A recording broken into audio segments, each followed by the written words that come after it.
Stop going, I think. Yeah. Alright, play on. Yeah, it's cricket. Because it can't be football. The answer is cricket. She played 9 matches for the Brisbane Heat in the Women's Beach Bash League back in 2015. Her top score was 39.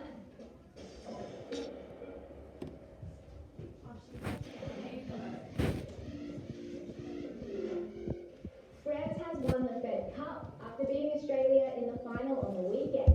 Australia was hoping to win its first Fed Cup title since 1974, and the tournament came down to a deciding doubles match. Ash Barty and Sam Stosur couldn't get it done, losing in straight sets.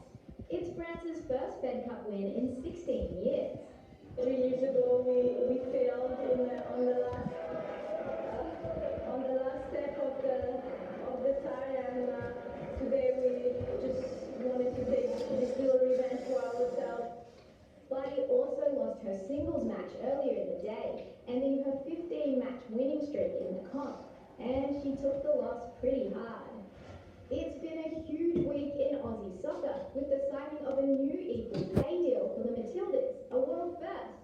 The top earning Socceroo will now earn exactly the same as the top earning Matilda each year. There will be equal conditions for the Matildas, like business class travel, and there'll be an even split between how much male and female teams